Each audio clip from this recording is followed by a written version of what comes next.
The Magic Porridge Pot. A Swedish folk tale. This is the story of an old porridge pot. One day, just before Christmas, a poor old farmer and his wife decided that they needed to sell their last cow as they had no money left and no food in the cupboard. As the farmer walked sadly to market with the cow, he met a very strange little man on the road. He had a long white beard right down to his toes, which were bare, and he wore a huge black hat under which the farmer could only just see the bright gleam of his eyes. Over his arm, he carried a battered old porridge pot. "That's a nice-looking cow," said the strange little man. "Is she for sale?" "Yes," said the farmer. "I shall buy your cow," declared the strange little man, putting the porridge pot down with a thump. "I shall give you this porridge pot in exchange for your cow." Well, the farmer looked at the battered old porridge pot, and he looked at his fine cow, and he was just about to say, "Certainly not," when a voice whispered, "Take me, take me." The farmer shook himself. Dear me, it was bad enough to be poor without beginning to hear strange voices. He opened his mouth again to say, "Certainly not," when he heard the voice again, "Take me, take me." Well, he saw at once that it must be a magic pot, and he knew you didn't hang about with magic pots. So he said very quickly to the strange little man, "Certainly," and handed over the cow. He bent down to pick up the pot, and when he looked up, the strange man had vanished into thin air. The farmer knew he was going to have a difficult time explaining to his wife just how he had come to part with their precious cow for a battered old porridge pot. She was very angry indeed, and had started to say a lot of very cross things when a voice came from the pot. "Take me inside and clean me and polish me, and you shall see what you shall see." Well, the farmer's wife was astonished, but she did as she was bid. She washed the pot inside and out, and then she polished it until it shone as bright as a new pin. No sooner had she finished than the pot hopped off the table and straight out of the door. The farmer and his wife sat down by the fire, not saying a word to each other.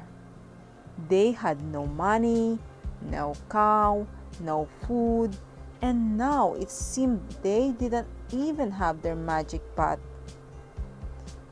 Down the road from the poor farmer, there lived a rich man. He was a selfish man who spent all his time eating huge meals and counting his money. He had lots of servants, including a cook who was in the kitchen making a Christmas pudding. The pudding was topped with plums, currants, sultanas, almonds, and goodness knows what else. It was so big that the cook realized she didn't have a pot to boil in it. It was at this point that the porridge pot trotted in the door. "Goodness me," she explained. The fairies must have sent this pot just in time to make my pudding." And she dropped the pudding in the pot. No sooner had the pudding fallen to the bottom with a very satisfying thud than the pot skipped out of the door again. The cook gave a great shriek, but by the time the butler and the footman and the parlor maid and the boy who turned the spit had all dashed into the kitchen, the pot was quite out of sight. The porridge pot in the meantime trotted down the road to the poor farmer's house. He and his wife were delighted to see the pot again, and even more pleased when they discovered the wonderful pudding. The wife boiled it up, and it lasted them for 3 days. So they had a good Christmas after all, while the old porridge pot sat quietly by the fire. Spring came, and still the porridge pot sat quietly by the fire. Then one day, the pot suddenly trotted over to the farmer's wife and said, "Clean me and polish me, and you shall see what you shall see." So the farmer's wife polished the pot till it shone as bright as a new pin. No sooner had she finished than the pot hopped off the table and straight out of the door. You will remember that the rich man was very fond of counting his money. There he sat in the great hall with piles of golden guineas and silver sixpences on the table and great bulging bags of coins on the floor at his feet. He was wondering where he could hide the money when in trotted the pot. Now, the cook had been far too frightened of the rich man's temper to tell him about the pot stealing the Christmas pudding. So, when he saw the pot, he was delighted. "Goodness me!" he exclaimed. "The fairies must have sent this pot just in time to take my money." And he dropped several bags of money in the pot. No sooner had the bags fallen to the bottom with a very satisfying clink than the pot skipped out of the door again. The rich man shouted and hollered, but by the time the coachman and the head groom and the stable lad had run into the great hall, the pot was quite out of sight. It trotted down the road to the poor farmer's house. He and his wife were delighted to see the pot again, and even more pleased when they discovered the bags of gold and silver. There was enough money to last them for the rest of their days, even after they had bought a new cow. As for the battered old porridge pot, it sat quietly by the fire for many a long year. Then one day it suddenly trotted straight out of the door. It went up the road until it was out of sight, and the farmer and his wife never saw it again. The end.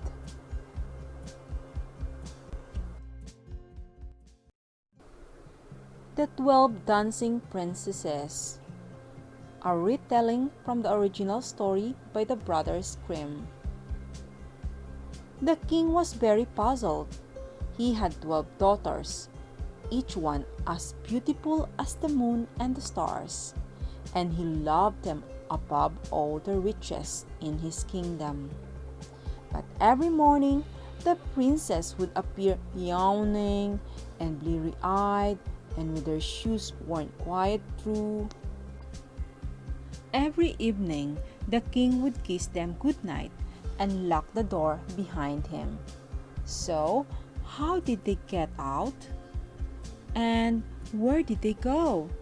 The princesses certainly were not letting on. Buying new shoes every day was costing him a fortune, so the king determined to solve the mystery. the court messenger was sent to all four corners of the kingdom to issue the king's proclamation that he would give the hand of one of his daughters in marriage to any man who could discover the secret. But should he fail, after 3 nights he would be banished forever. Needless to say, there were plenty of young men willing to risk banishment to win such a prize. But they soon found the princesses were too clever by half. Before they retired for the night, the princesses sang and played their musical instruments and fed them sweetmeats and rich honeyed mead. Before they realized it, morning had come, and there were the sleepy princesses and 12 pairs of worn-out shoes. The king was beside himself. Only the court shoemaker went about with a smile on his face. Now, into the kingdom at this time there wandered a penniless soldier. He read the proclamation and had just decided to try his luck when an old woman came slowly down the dusty road. The young man offered her some of his bread and cheese. As they sat peaceably together, the old woman asked where he was bound. When he had explained, she said, "Well, I may be able to help you. You must not drink the mead those cunning princesses offer you, for it is drugged. Pretend to be asleep, and you shall see what shall see. This may help you." And the old woman handed him a silvery cloak. "Whenever you wear this, you will be invisible. Use it well." And the old woman disappeared. "Well, perhaps I will succeed now. I have magic on my side," murmured the young man as he set off the palace. By now, the king was tearing in his hair out. The court shoemaker had taken on extra cobblers to help keep up with the demand for new shoes every day. The princesses were falling asleep into their bowls of porridge at breakfast every morning. The young man bowed deeply to the king and smiled at all the princesses. He ate a hearty supper, but when the eldest princess gave him a couplet of meal, he only pretended to drink it. Then he yawned loudly and let his head droop as if he had fallen asleep. The butler and the first footman dumped the young man onto the bed placed across the door of the princess' bedchamber. He cautiously opened one eye and gazed around the room.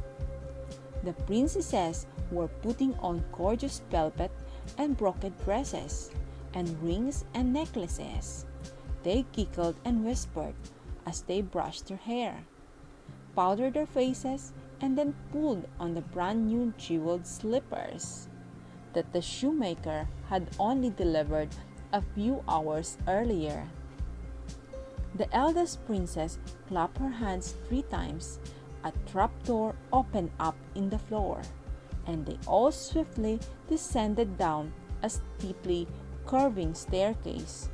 Just as soon as the last princess had disappeared, the young man flung the magic cloak round his shoulder and rushed after them. He found himself in a wondrous garden where the trees were covered in rich jewels, sparkling in candlelight.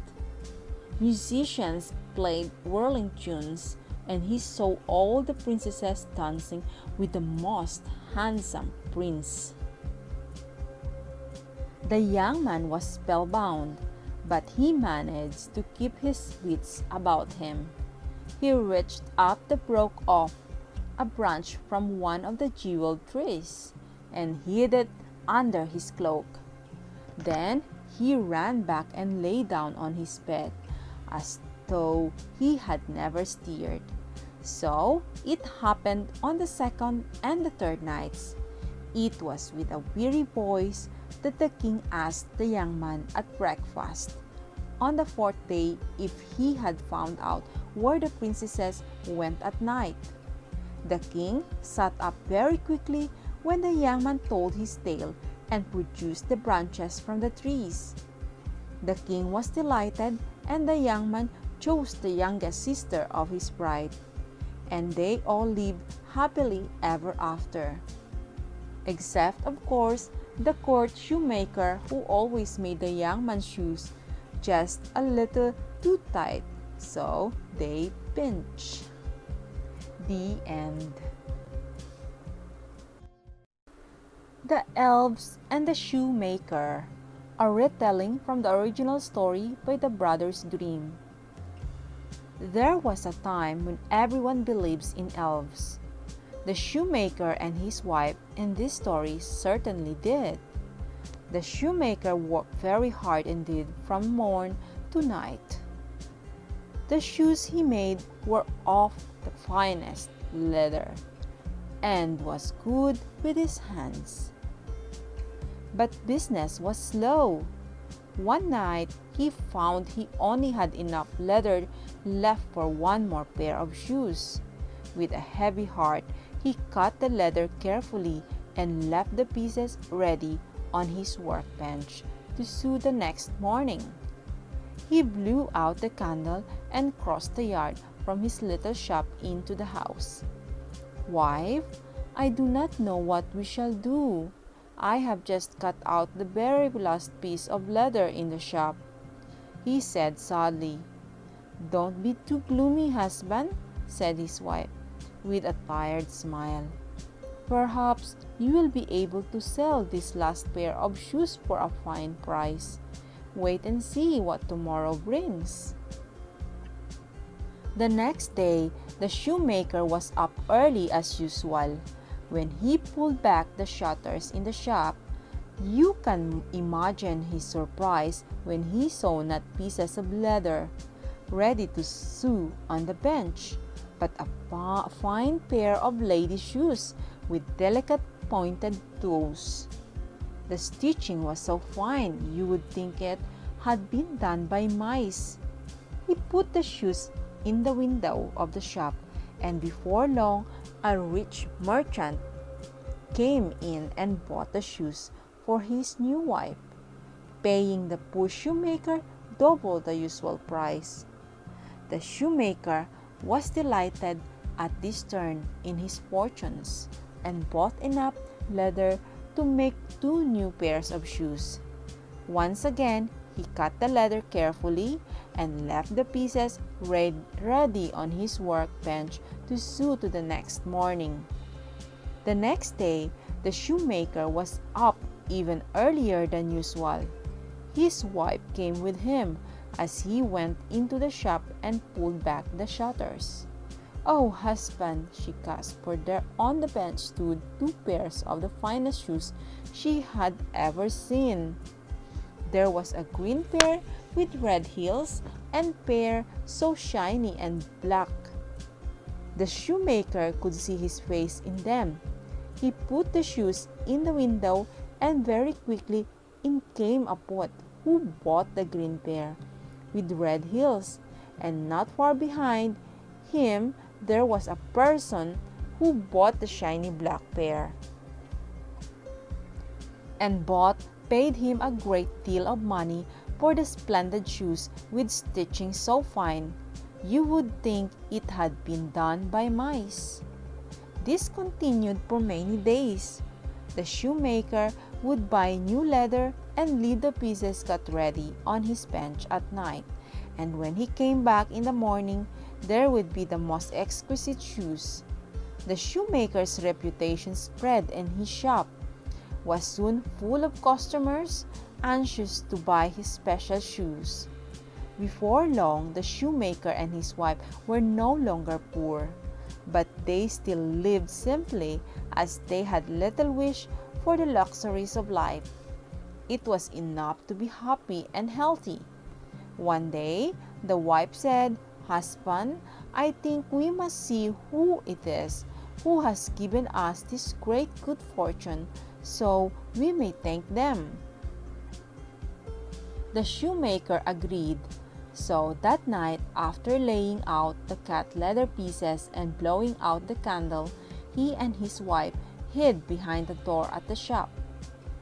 As the town hall clock struck midnight, they heard a scampering out, tiny feet and little voices, laughing and chirping.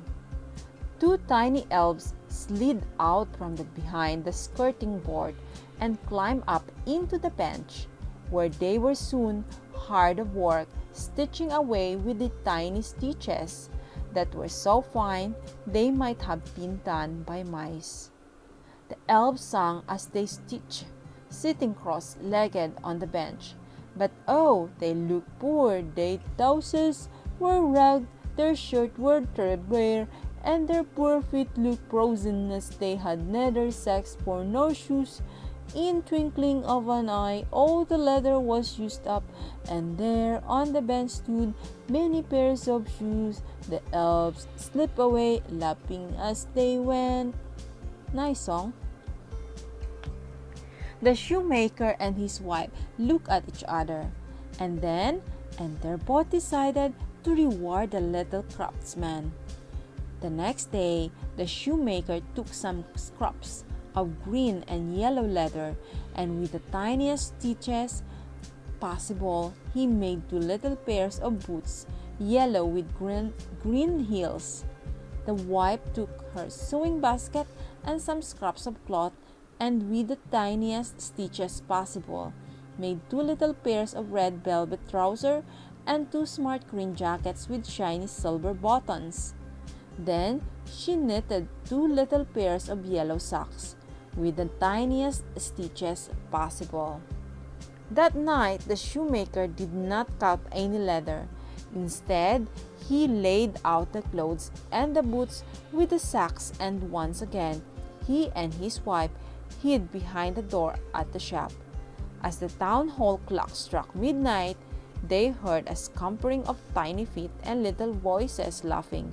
The two tiny elves slid out from behind the skirting board and climbed up onto the bench. When they saw the gift, they clapped their hands in delight and, laughing merrily, flung off their old rugs and tried on their new clothes and the boots. They looked splendid. Still laughing and smiling, they slipped away behind the skirting board, and the shoemaker and his wife never saw them ever again. But once a year, when the shoemaker opened the shop in the morning, on his bench he would find a special pair of shoes with stitching so fine, would think it had been done by mice. The end. The Three Wishes, an English folktale. There was once a poor fisherman who lived by the edge of the sea in a tumble-down old cottage. He lived with his wife, who was always grumbling, no matter how hard the fisherman worked. One evening, he threw the nets out for one last try before it grew dark. He had caught nothing all day. As he began pulling the nets in, the fisherman's hopes rose. The nets were heavy, but when he hauled them over the side of the boat, there was only one tiny fish lying at the bottom. Then the fish spoke. The fisherman rubbed his eyes in astonishment. "Please throw me back into the sea," said the fish. "I am so small. I would not make much of a meal for you." But the fisherman was tired and hungry. "Even though you are small, I cannot throw you back. My wife would not be pleased if I came home empty-handed," he said with a deep sigh. "I will grant you the first 3 wishes made in your cottage if you let me go," said the fish. "But I should warn you that wishes do not always give you what you really want. Well, the fisherman did not hear the fish warning.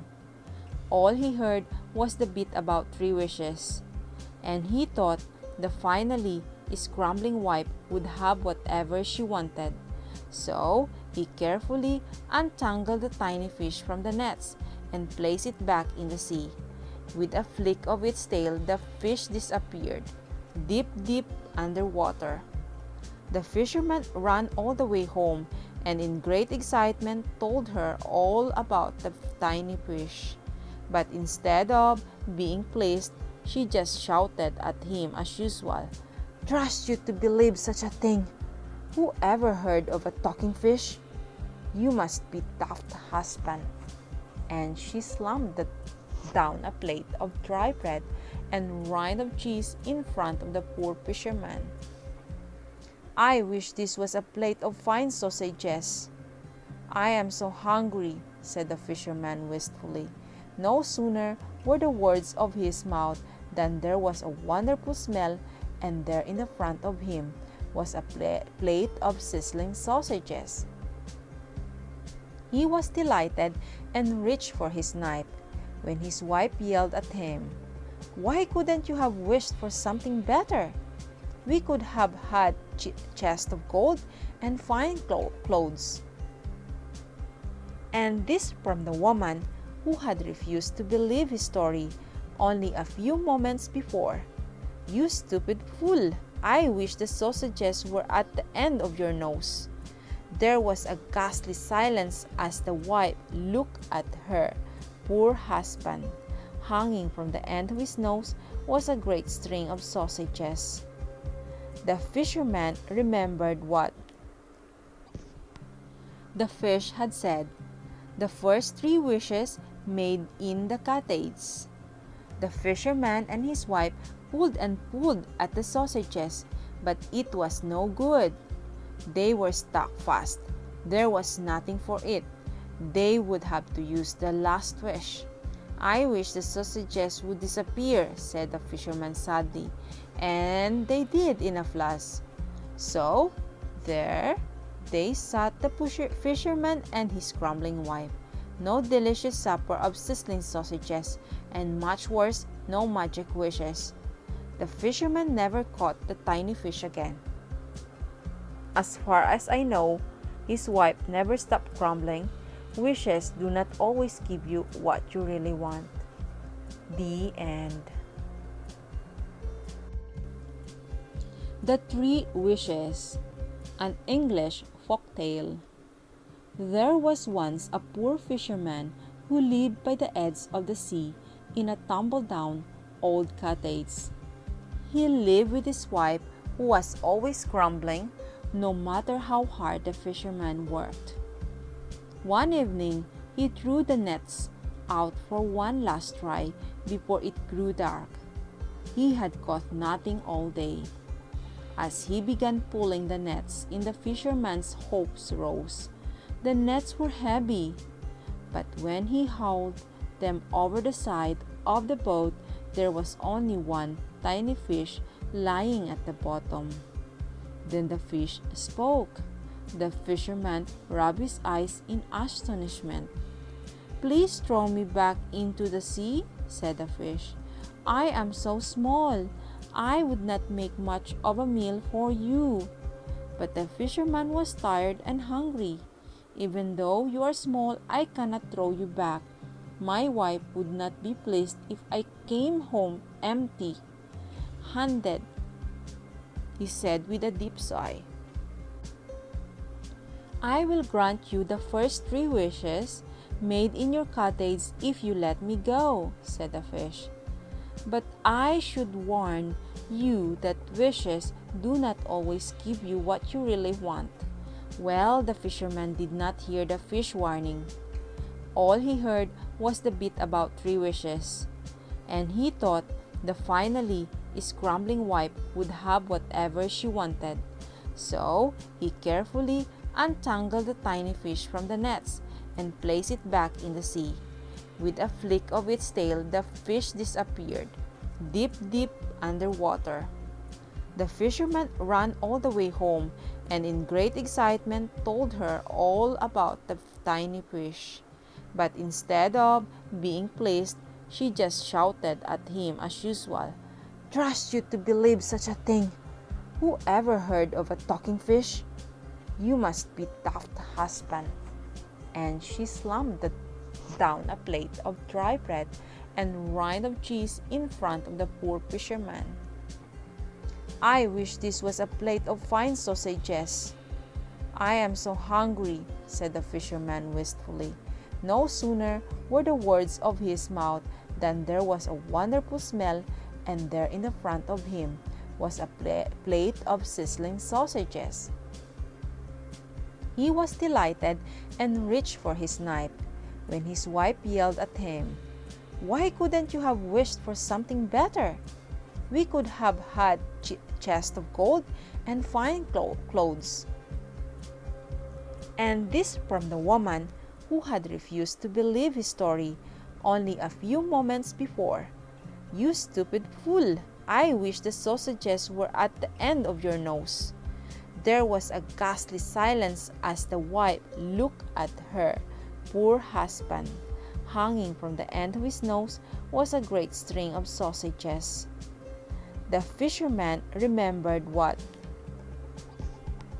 the fish had said, the first 3 wishes made in the cottage. The fisherman and his wife pulled and pulled at the sausages, but it was no good. They were stuck fast. There was nothing for it. They would have to use the last wish. "I wish the sausages would disappear," said the fisherman sadly, and they did in a flash. So there they sat, the fisherman and his grumbling wife. No delicious supper of sizzling sausages, and much worse, no magic wishes. The fisherman never caught the tiny fish again.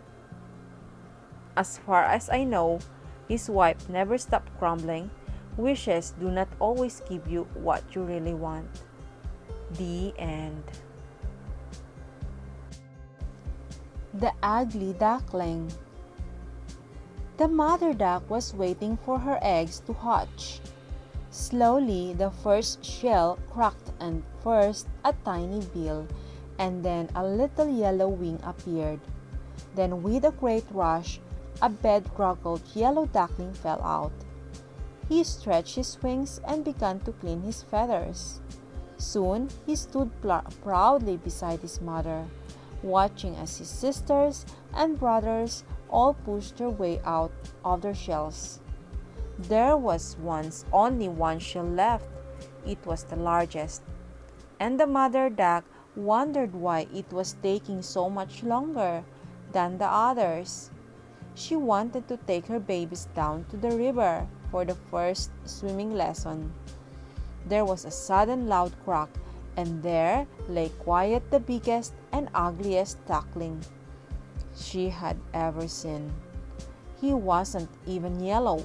His feathers were dull brown and gray. "Oh dear," said the mother duck. So she led the family down to the river, the ugly duckling trailing along behind the others. They all splashed into the water and were soon swimming gracefully, all except the ugly duckling, who looked large and uncanny even on the water. "Oh dear," said Mother Duck. The whole family set off for the farmyard, where they were greeted with hoots and moos and barks and shorts from all the other animals. The whole family set off for the farmyard, where they were greeted. "Whatever is that?" said the rooster, pointing rudely at the ugly duckling. All the other ducklings huddled round their mother and tried to pretend the ugly duckling was not with them. "Oh dear," said the mother duck. The ugly duckling felt very sad and lonely. No one seemed like him. So he ran away from the farmyard and hid in some dark reeds by the river. Some hunters came by with their loud noisy guns and big fierce dogs. The ugly duckling paddled deeper into the reeds, trembling with fear. Only later in the day, as it was growing dark, did the ugly duckling dare move from his hiding place. All summer he wandered over fields and down rivers. Everywhere he went, people laughed and jeered at him, and all the other ducks he met just hissed at him or tried to bite his tail. As well as being ugly, the duckling was very lonely and unhappy. Soon, winter came and the rivers began to freeze over. One day, the duckling found himself trapped in the ice. He tucked his head under his wing and decided that his short life must have come to an end. He was still there early the next morning when a farmer came by on his way to feed the cows in the fields. The farmer broke the ice with his shoe and wrapped the ugly duckling in his jacket, then carried him home to his children. They put the poor frozen ugly duckling in a box by the fire, and as he thawed out they fed him and stroked his feathers. And there the ugly duckling stayed through the winter, growing bigger all the time. Now the farmer's wife had never had much time for the ugly duckling. He was always getting under her feet in the kitchen, and he was so clumsy that he kept knocking things over. He spilled the milk in the bucket from the cow. He put his great feet in the freshly churned butter. He was just a nuisance, and one day, farmer's wife had enough. So in a rage, she chased him out of her kitchen, out of the farmyard, and through the gate down the lane. It was a perfect spring day. The apple trees were covered in blossom. The grass was green, and air was filled with the sound of birdsong. The ugly duckling wandered down the river, and there he saw three magnificent pure white swans. They were beautiful and so graceful as they glided over towards the bank. Where he stood, he waited for them to hiss at him and beat the water with their great wings to frighten him away, but they didn't do any such thing. Instead, they called him to come and join them. At the first, he thought it was a joke, but they asked him again. He bent down to get into the water, and there looked back at him was his own reflection, but where was ugly duckling? All he could see was another great and magnificent swan. He was a swan, not an ugly duckling, but a swan. He lifted his great long elegant neck and called in sheer delight, "I am a swan! I am a swan!" And he sailed gracefully over the water to join his real family. The end. The Lion and the Mouse by Aesop Fables. The lion was very hungry. As he padded through the tall grass, something rustled by his feet. He reached out a great paw, and there was a squeak. He had caught a tiny mouse by the tail. "Oh, please let me go, dear lion," cried the tiny mouse. "I should be no more than a single mouthful for you, and I promise I will be able to help you some day." The lion roared with laughter. The thought of a tiny mouse being able to help such a huge creature as himself amused him so much that he did let the mouse go. "He would not have made much of a meal anyway," smiled the lion. The mouse scuttled away, calling out to the lion, "I shall not forget my promise." Many days and nights later, the lion was padding through the tall grass again, when he suddenly fell into a deep pit. A new net flung over him, and he lay there helpless, caught by some hunters. He twisted and turned, but he could not free himself. The hunters just laughed at his struggles and went off to fetch a cart to carry the great lion back to the village. As he lay there, the lion heard a tiny voice in his ear. "I promised you I would be able to help you one day." It was a tiny mouse, and straightway he began to gnaw through the rope and held the lion fast. He gnawed and chewed and chewed and gnawed, and eventually he chewed and gnawed right through the rope, and the lion was free. With a great bound, he leapt out of the pit and then reached back very gently to lift the tiny mouse out too. "I shall never forget you, mouse. Thank you for remembering your promise and saving me," purred the great lion. So, the tiny mouse was able to help the great lion. One good turn deserves another. You see? The end. The Lion and the Mouse by Aesop Fables. The lion was very hungry. As he padded through the tall grass, something rustled by his feet. He reached out a great paw, and there was a squeak. He had caught a tiny mouse by the tail.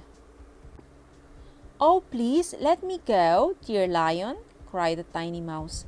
"I should be no more than a single mouthful for you, and I promise I will be able to help you some day." The lion roared with laughter. The thought of a tiny mouse being able to help such a huge creature as himself amused him so much that he did let the mouse go. "He would not have made much of a meal anyway," smiled the lion. The mouse scuttled away, calling out to the lion, "I shall not forget my promise."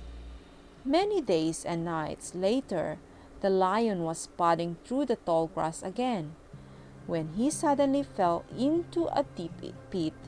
A new net flung over him, and he lay there helpless, caught by some hunters. He twisted and turned, but he could not free himself. The hunters just laughed at his struggles and went off to fetch a cart to carry the great lion back to the village. As he lay there, the lion heard a tiny voice in his ear. "I promised you I would be able to help you one day." It was a tiny mouse, and straightway he began to gnaw through the rope and held the lion fast. He gnawed and chewed and chewed and gnawed, and eventually he chewed and gnawed right through the rope, and the lion was free. With a great bound, he leapt out of the pit and then reached back very gently to lift the tiny mouse out too. "I shall never forget you, mouse. Thank you for remembering your promise and saving me," purred the great lion. So, the tiny mouse was able to help the great lion. One good turn deserves another. You see? The end. The Cat and the Mouse, from the original story of Brothers Grimm. Now this is the tale of a wily cat and a foolish mouse. The mouse lived in a bare mouse hole under the pulpit in the church. The cat lived on an old cushion in the vestry. They had met on several occasions, the mouse usually whisking herself away very fast to the safety of her hole. She did not like the look of the cat's claws. But one day, the cat called on the mouse at home. "Miss Mouse," a party boy said, "why don't you and I set up home together?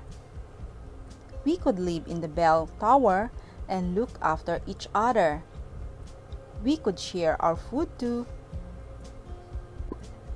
The mouse thought about this carefully. She had never been fond of cats ever since her great-grandfather had been supper for the farm tomcat, one called Frosty Night. but she could see that there would be benefits. The cat had a nice smile on his face, so she agreed. They put their savings together and bought a pot full of fat for the winter. The cat said he would hide it away safely under the altar where no one ever went, and so it was done. They both promised not to touch it until the weather became really bad. The mouse went about her business, quite happy in her new home, although she found the stairs a wearisome business. But the cat could not stop thinking about the pot of fat, so he thought up a plan. "Miss Mouse, my cousin, has just had a kitten," he said, looking at the mouse with his green eyes. "And she would like me to be the cat. I should like to go to the christening. Would you mind?" "Not all, Mr. Cat," said the mouse. "I have plenty to do today." But the wicked cat went straight to the pot of fat and ate the top off. Then he went to sleep for the rest of the day. When it was evening, he stretched and strolled back up to the bell tower. "Did you have a nice time?" asked the mouse. "Oh yes, very nice," said the not very nice cat. "And what is the kitten called?"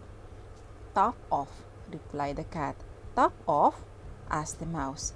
"That is very strange name. Still, I suppose cats have different family names." And she went on with her work. All went quietly for a few days, but then the cat had great longings for the pot of fat again, so he went to the mouse. "I find I have another new god kitten. Would you mind if I went to the christening?" said the cat. His green eyes half closed.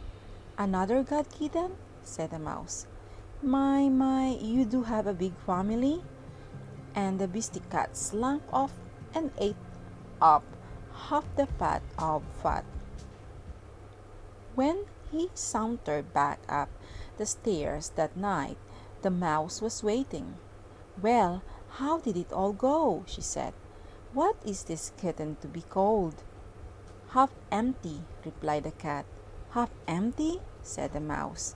"I've never heard such a thing before." But the cat was asleep, a secret smile twitching his whiskers.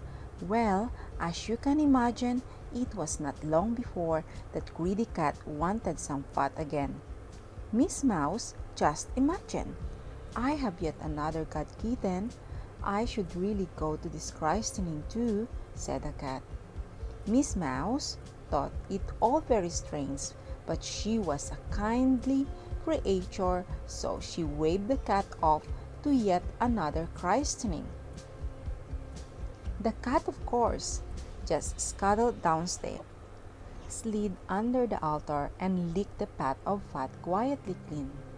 He came back very late that night. "Now, what strange name did your family give this new kitten?" asked the mouse crossly. She had a headache from all the noise in the tower when the bells rang. "All gone," said the cat. "Top off, half empty, and now all gone," the mouse said, in disbelief. "Well, I am very glad I am not a member of your family. I couldn't be doing with such weird names." And she went to sleep with her paws over her ears. There were no more christenings for a while. The weather became colder and colder, and the mouse began to think of the little pot of fat hidden under the altar.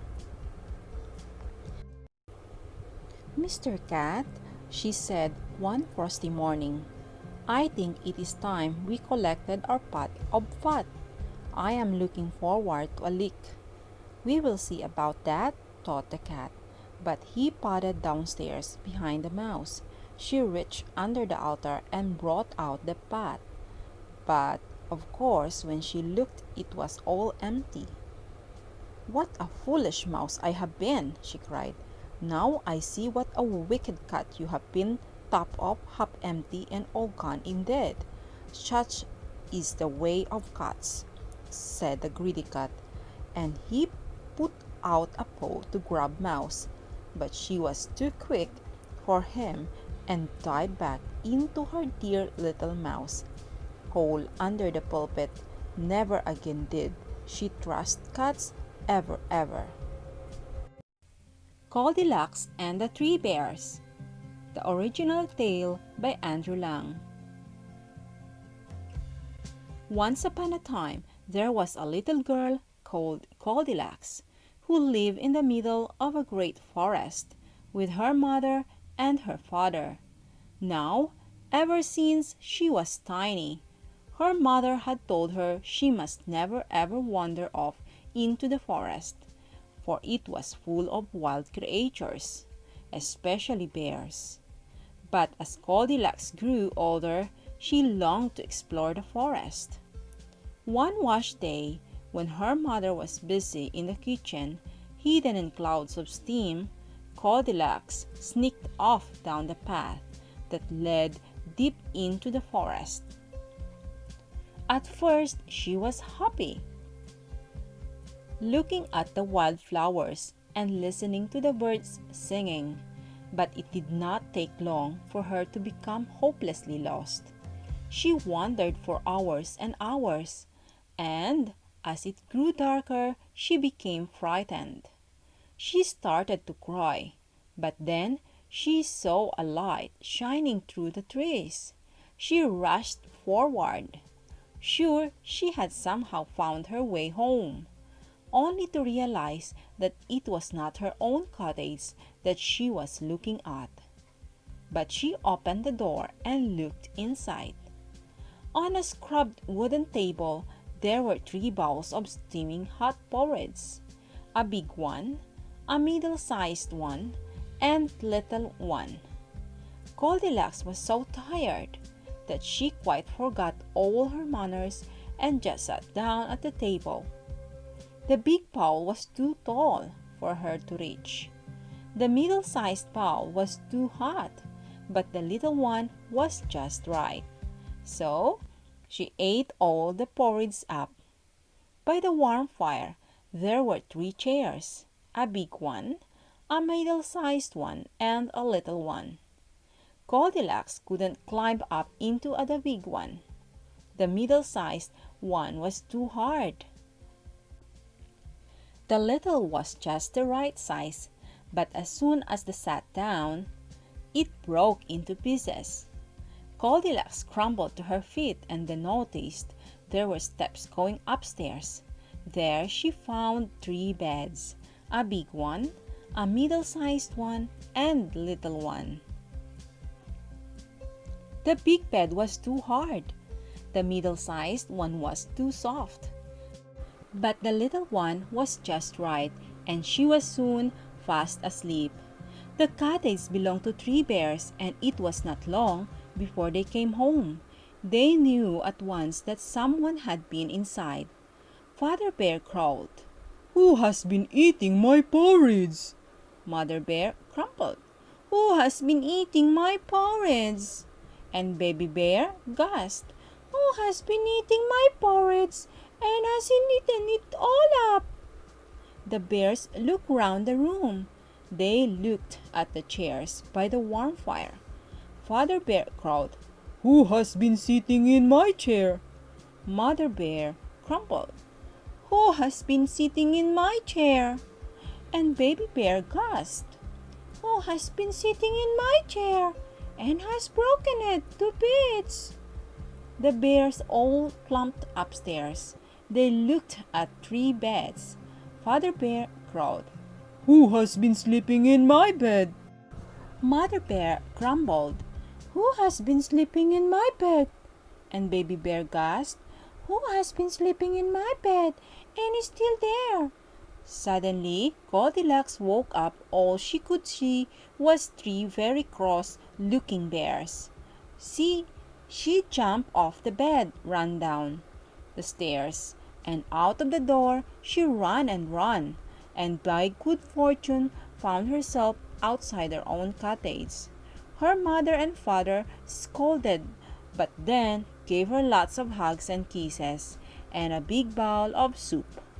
Goldilocks had certainly learned her lesson, and she never ever wandered off again. The end.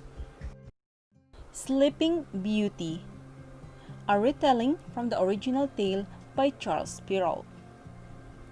Long, long ago, when fairies were still able to grant wishes, there lived a king and queen who wanted more than anything in the whole world to have a baby daughter. When their wish was finally granted and a beautiful tiny princess lay in her cradle, the king and queen decided to have a great candlelit party to celebrate.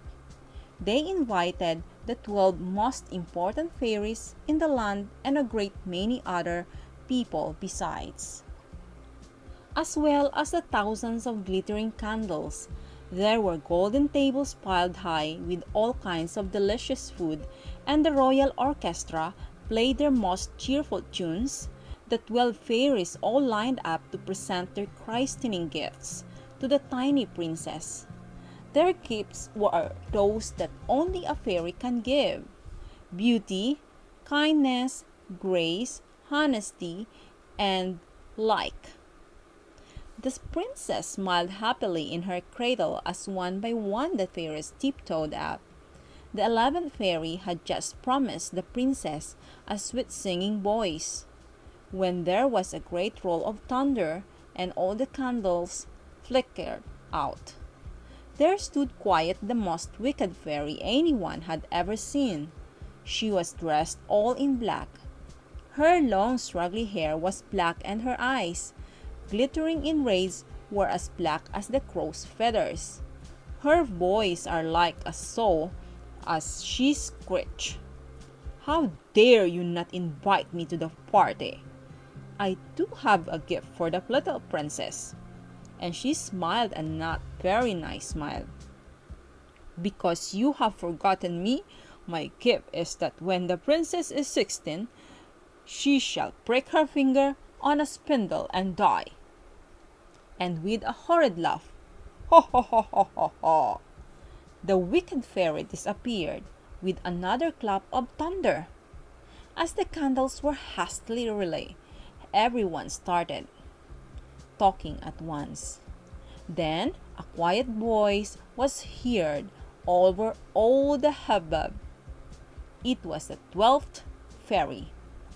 "I cannot undo this wicked spell," she whispered, "but I can decree that the princess will not die. She will instead fall into a deep sleep for 100 years." And all the fairies slipped away, leaving the court in despair. The king, of course, immediately ordered that all the spinning wheels in the land were to be burned. After a while, everyone grew less frightened, and as the princess grew up into the most lovely girl, the wicked fairy's predictions slipped from the most people's memories. On her 16th birthday, the princess went exploring at the top of a tower she did not remember seeing before. She found an old woman sitting at a spinning wheel. It was, of course, the wicked fairy in disguise. The princess was fascinated, and as she bent forward to tuck at the cloth, her hand caught the sharp spindle, and she immediately fell to the ground, as though dead. With a swirl of smoke and a nasty laugh, the wicked fairy disappeared. Everyone else in the palace fell asleep at the same moment. The king fell asleep with his ministers. The queen and her maids fell asleep in her dressing room. The cook fell asleep in the kitchen in the middle of baking a cake. The groom fell asleep as they fed the horses in the stables. And even the little Line the princess had in a golden cage by her beside fell asleep on its perch. A great high thorn heads grew up, and soon the palace was completely hidden. Time stood still, and all was silent. Many years passed. The tale of the sleeping princess spread far and wide, and many came to try to find her, but no one could get through the torn heads. And so after even more years, people forgot what lay behind the heads. Then one day, a handsome prince came riding through the woods, and he reached the torn heads.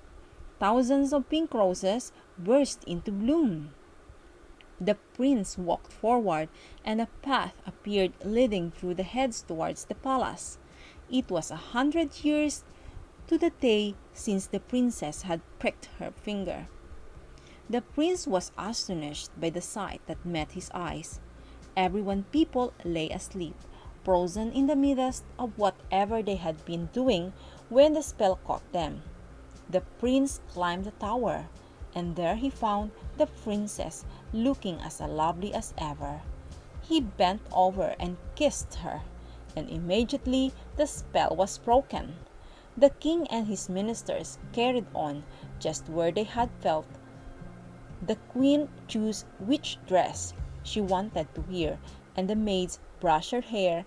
The cook put her cake in the oven, and the groom led horses into the courtyard, and even the little Linny in her golden cage sang a joyful song.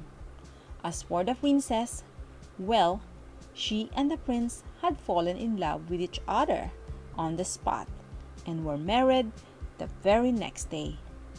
They all lived happily ever after, and the wicked fairy was never ever seen again. The end. Belle and the Beast, a retelling from the original tale by Madame Le Prince de Beaumont. There was once a businessman who had made a fortune by trading overseas. He lived in a magnificent mansion, staffed by servants with a TV in every room, including the indoor swimming pool. The businessman's wife had died, so he had brought up their 3 beautiful daughters and his own. Unfortunately, 2 eldest girls, Bianca and Bettina, lazed above all day watching chat shows, flicking through magazines and daydreaming of marrying professional footballers. But Belle, their youngest daughter, was a great help to her father in running his business. She also enjoyed reading books on engineering and space exploration, for she was intelligent and she was beautiful, and she had an avid interest in rocket science. The businessman once had to go away on an important trip for work.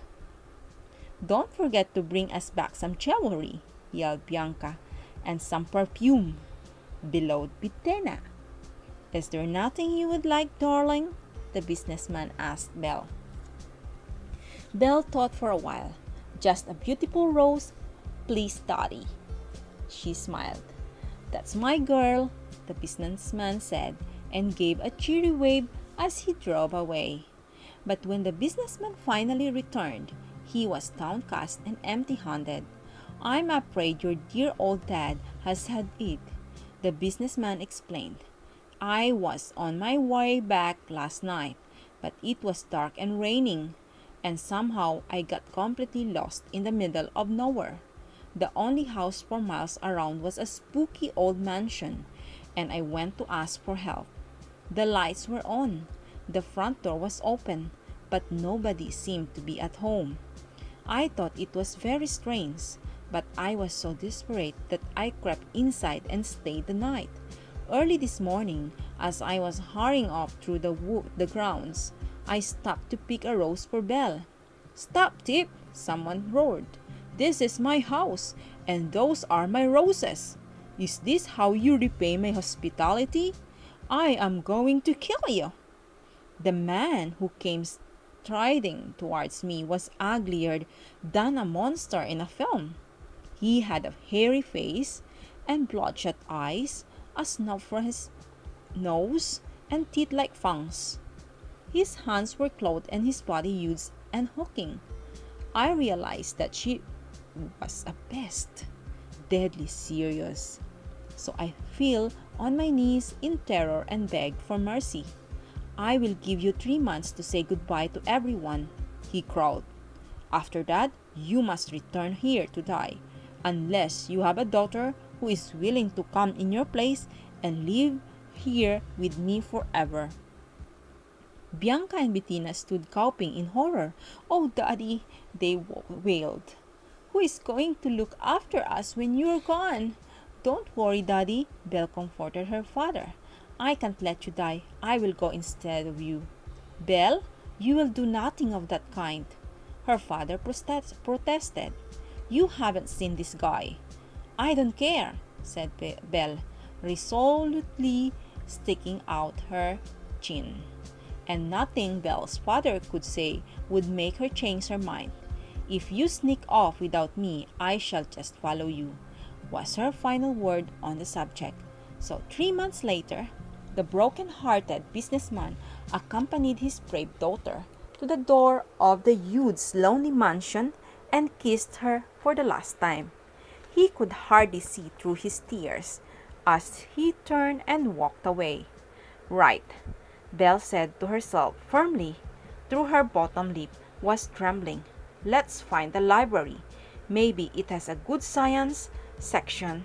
She set off through the stone corridors and oak-paneled halls exploring. It was an eerie feeling to be all alone in such an enormous old place. Suddenly, Belle stopped in surprise. There right in front of her was door-marked Belle's room.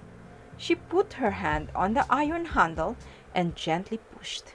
It swung open with a creak. Belle gasped with delight. Inside was everything she could possibly have wished for. There was a soft, white bed, wardrobes full of beautiful clothes, but best of all, lining the walls was shelf after shelf of books. "The owner of this place can't be all bad," Belle murmured to herself. She drew down the nearest book. It was bound in ancient leather and had gold edging. She read the first page. "Belle, you have a heart of gold, like girls in fairy tales of old. Whatever you wish, it will come true. There's magic waiting here for you." Wondered Belle. "Well, the only thing I really wish is that I could see if my daddy is okay." At that very moment, Belle noticed a mirror on the bedroom begin to cloud over. Mist swirled across the glass, and when they cleared instead of her own reflection, she saw a picture of their father, sitting at home sadly without her. After a few moments, the picture vanished, but Belle was very grateful to have been able to see her father at all. "The owner of this place is actually very kind," Belle thought to herself. Just then, Belle heard the dinner bell ringing from the great hall. She hurried along and found a delicious meal laid out from one. No sooner had they swallowed 3 mouthfuls than she heard a shuffling and snuffling. The food stuck in her throat and her heartbeat quickened. Belle forced herself to turn around and face her host. Her father has been right. He was truly hideous. "I'm Belle," she whispered, remembering her manners, like the well-brought-up girl she was. "My room is wonderful, thank you." "Call me Beast," said the monster gruffly, a look of pleasure lighting up his sad eyes. "Did you really like everything?" "Yes, of course," said Belle. "Particularly the books. I love books, especially those on rocket science." "They are your books now," said Beast. "Everything here is yours. I give it all to you. You can do with everything just what you wish. That goes for me, too. If I'm bothering you, just tell me to go away and I will." The Beast looked down at his huge flat feet. "I know I'm exceedingly ugly. I might put you off your food." He sighed a deep sigh. "And not only I'm ugly, I'm very stupid too." "Now, now," comforted Belle. "I'm sure that's not the case. anyone who is ready to say they're stupid can't possibly be stupid. The only people who really are stupid are those who won't admit that they're stupid. Do you really think so? Sighed the Beast. Yes, of course, laughed Belle. And if you're really worried about being stupid, I can teach you all about rocket science. Let me get the books. A chirpous smile came over the Beast's ugly face as he listened to Belle read. After a while, he suddenly interrupted her. Belle, will you marry me? He asked. Belle was extremely taken aback. She looked at the monster as he crouched adoringly in front of her. I'm sorry, she said. I wish I could, but I really don't want to. And so the time passed. Each day Belle read her room and walked in the beautiful grounds, admiring the roses, and each evening the Beast came to visit her. As the weeks went on, Belle began to enjoy his company and looked forward to seeing him. But each night the Beast asked her to marry him, and even though Belle liked him more and more as a friend, she simply couldn't, fancy him. Belle's only other worry was her dad. Each day she saw in the mirror that he was pining more and more without her. Her sisters were selfish, unkind, and thoughtless, and her father had grown quiet and pale and him. Dear Beast, Belle begged one night, allow me to go back to see my dad. I am afraid that he is dying of a broken heart. Much to Belle's surprise, the Beast nodded his agreement. Of course, Belle, he said, if that is what will make you happy. Only don't know what I'll do without you. Darling Beast, whispered Belle, stroking his matted, shaggy hair. I promise I'll back in a week. Then I promise you that when you wake up tomorrow morning, you will be at home with your father, sighed the Beast. Take this ring. When you're ready to leave, just put it by the side of your bed at night. As you sleep, it will bring you back here. Sure enough, next morning, Belle woke up back in her old bed. Her dad couldn't believe his eyes. He and Belle hugged and laughed and spent a wonderful holiday doing all the things they used to enjoy doing together. Going through his accounts, visiting the Science Museum, watching old musicals on TV. The week flew by in the twinkling eye. Please, Belle, don't go, begged her dad, and Belle didn't have her heart to leave. But several nights later, Belle had a terrible dream. She saw the Beast lying in the garden of his mansion, under the rose bushes that he loved so much. Belle knew that he was dying. Daddy, she sobbed the next morning, I'm worried that something dreadful has happened to the Beast. He's my best and truest friend, and it's all my fault. That night, Belle put the Beast ring by her bedside. It didn't seem as if she'd been asleep for 5 minutes when she woke up in her beautiful white room in the mansion. Belle sped off into the moonlight garden, and there, lying under the rose bushes, just as in her dream, lay the Beast. She flung herself down by his side and heaved his big heavy head into her lap. Her tears plopped one by one onto his hairy face. Weakly, the Beast opened his eyes and smiled. I thought you had forgotten your promise, he whispered. Now I have seen you once again. I can die happily. No, Belle cried. You can't die. You mustn't leave me. I love you, and she kissed him. At that very moment, the night sky was lit up by a million rainbow-colored fireworks. Belle gazed upwards in surprise. She thought things like that only happened in films. When she looked back down at the Beast again, the monster was gone. Lying in her lap was a handsome, happy prince. He sprang up and lifted Belle to her feet with joy in his eyes.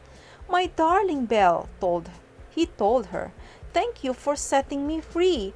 I have lived under a wicked enchantment for years, which forced me to appear as the Beast. Not the only ugly, but stupid too, until a beautiful girl willingly fell in love with me. You are the only person in the world who saw through my ugly appearance and sensed what I was really like inside. Now we will live together happily forever. And that's exactly what they did. But this is a real tale, not a fairy tale. And real tales don't have entirely happy endings. The prince took Belle to live in the palace, and her dad went to live with them too. But Belle's selfish sister got what they deserved. They were turned into statues and set at the palace gates until such time as they began to think about other people rather than themselves. As far as I know, they're both there still. The end.